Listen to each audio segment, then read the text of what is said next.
Thanks for making it to Veterans Info Tap. I'm glad you made it. Don't miss out on tens of thousands of dollars simply because you're not ready to file your claim.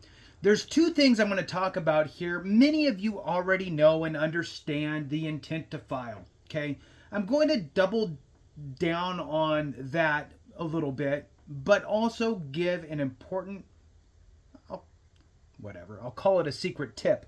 A tip that nobody ever talks about with regard to your intent to file and preserving your effective date.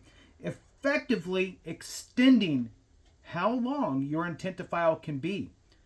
Typically, it's a 1-year process, right? That's how much time you have to get your stuff together and get your claim filed.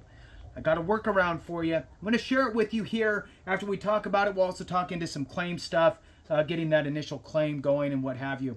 All right, so with that, let's jump into it. Hit the thumbs up for me, subscribe, share with a friend, all that good stuff. I truly appreciate it. Every thumbs up and every minute watched helps to push this information out to others, and that is the name of the game, right? Many hands make light work, and we don't want people to be left in the dark. If you want to support the channel in other ways, consider being a member. Thank you so much to all you members. I truly appreciate your support. Thank you very much. You can go to the homepage. You'll see the highlighted members as they scroll across, and you'll see a join button there. Thank you again for your support. All right, so let's jump into it. The intent to file, that is the 210966. That's the form 0966. Starting with the 21. So 21-0966 is the intent to file form. It is a super easy form to fill out. If you are even 1% thinking that you're going to ever file a claim or file a new claim or whatever it is, or grandma or grandpa or aunt or uncle or whoever is on the fence, file an intent to file. There's absolutely no obligation on your part. You can just let it go, which I don't suggest, but it is not going to harm you or hold you to do anything. But what it does do is it preserves your effective date, meaning that as long as, and again, I'm going to give you the workaround in a minute. I got to explain how it all works first. So effectively what will happen will be you file your intent to file. Now, my suggestion, just because the VA doesn't always get it right, is maybe call the VA a few days later and make sure that they actually received your intent to file and have it in their system. Now what's going to happen is you have a year from that date to file your claim. And if you do so, most likely they will utilize the intent to file date as your effective date for any sort of back pay. I mean, if it's $1,000 rating, right, or an increase, or your initial filing or whatever, it's $1,000 a month. Well, if it took you 12 months to get it together and file, and then another 6 months, well, that's 18 months. That's $18,000 in back pay that you would get. So it's a really important thing. The other reason why you would want to file an intent to file right away, as you're even starting to think about anything, is it takes the pressure off and will allow you to fully develop your claim and document and get all the evidence you need and get all that stuff together before you file. Otherwise, you start to feel really antsy and you just want to get your claim filed as soon as possible to get it in the works, which could backfire, which you don't want. So it takes the pressure off a little bit, allows you to gather evidence. If you need to order your records, your service treatment records, you can do that with the SF-180 form, SF-180. Get that ordered and go to your doctor and do that type of stuff. And meanwhile, you know that you have a preserved date. So all that's great. The question here now is, well, what happens if life got in the way? I really wasn't sure if I was going to file anything. I didn't really pay any attention to it. I just filed my intent to file and I sat on my hands for 6 months. Then I finally thought, maybe I should start looking into it. Started digging through the garage to find any paperwork that I could from my time in service. Months are going away. I order my records. I haven't received them yet. And now here I am at 11 and a half months and my intent to file is going to expire in 2 weeks. What do you do, right? you have to do something. Well, I guess you don't have to do anything. If you don't do anything, your intent to file is going to expire, and so is that effective date. Now, what you could do is you could let it expire, put in another intent to file, and continue trying to document your stuff. Meanwhile, you've just lost 12 months of potential back pay. My suggestion here and the workaround is, let's say that you've decided that you think you're going to file for 5 things, but you don't have any of the nexus information because you're waiting, in this example, for information from your service treatment records, and you don't have it. Well, you have your diagnosis, and you have, maybe you can even get a nexus letter, at least as likely as not from your time in service, from your doctor, right? Maybe you can try to manufacture some of that stuff, maybe work on buddy statements, whatever. But let's say, for just argument's sake here, that you do not have sufficient evidence for, 3 of your 5 claims. File your claim within the 12 months, right? You're at 11 and a half months. File your claim with all 5 conditions. Even the 3 that you know don't have everything you need.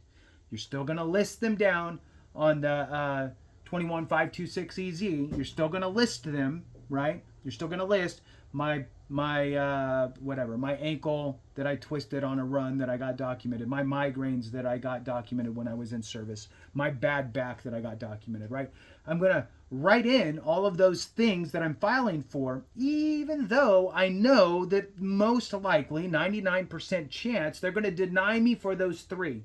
I'll probably get approved for my other 2 because I have a fully developed claim for all that stuff, and I feel good with it. So what might happen is the VA is going to come back and they're going to go, denied for those first 2, or excuse me, approved for the first 2, denied for the other 3 because you don't have all of the sufficient evidence, which we knew when we filed the claim. But now what has happened is the VA gives you another year from that date to contest that decision. And you can contest that decision with providing additional evidence. Oh, look at that. 6 months after my denial, my records show up from National Archives, and look, I have new and relevant evidence that I'm going to now submit with my supplemental claim. The supplemental claim is a great option for that because it allows you to provide additional evidence. And that's the 200995 form that you would utilize there. So you'll file that supplemental claim within 1 year of the denial or the unsatisfactory decision, right? As long as you file it within 1 year, you're still preserving that original effective date.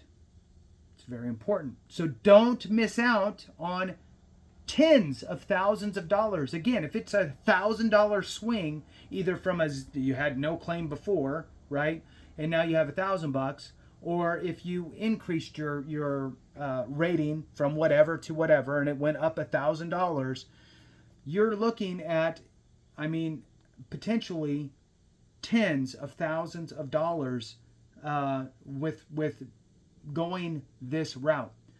Do not let your effective date expire. Very important, right? A lot of us, just on the little side note, especially if we're not taking in information on how it all works, right? If we're just trying to do it ourselves with very little information, we get very frustrated very easily because it seems like it should be so simple.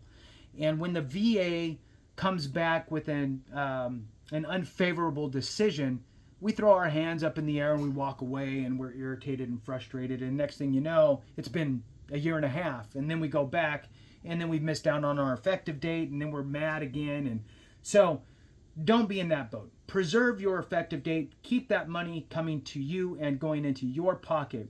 I'm going to just touch real quick on the 3 things that you need for your claim. And that would be for any original claim, barring presumptive conditions, okay?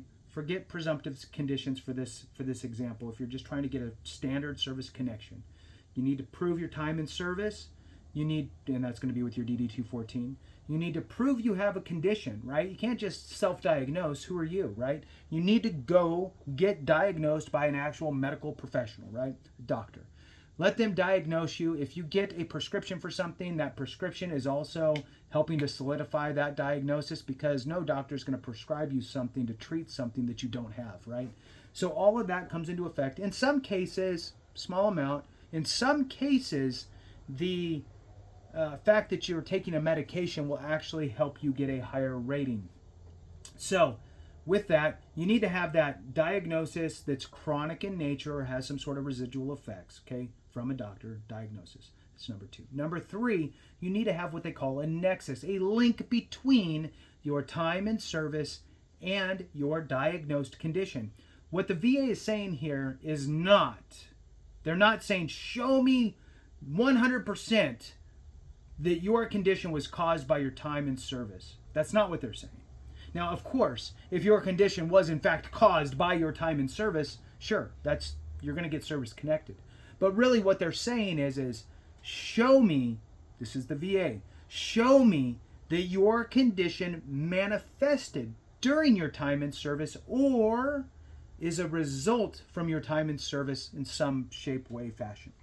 So looking at it in that mindset is different because, how can you prove that your heartburn, right, or your hiatal hernia or your migraines were a result of your time in service, right? Unless it is a presumptive, which we're leaving out of this, right? It's hard to prove that was caused by your time in service. But the VA isn't looking for that. The VA is looking for, show me that it manifested during your time in service or as a result in your time in service in some way, right?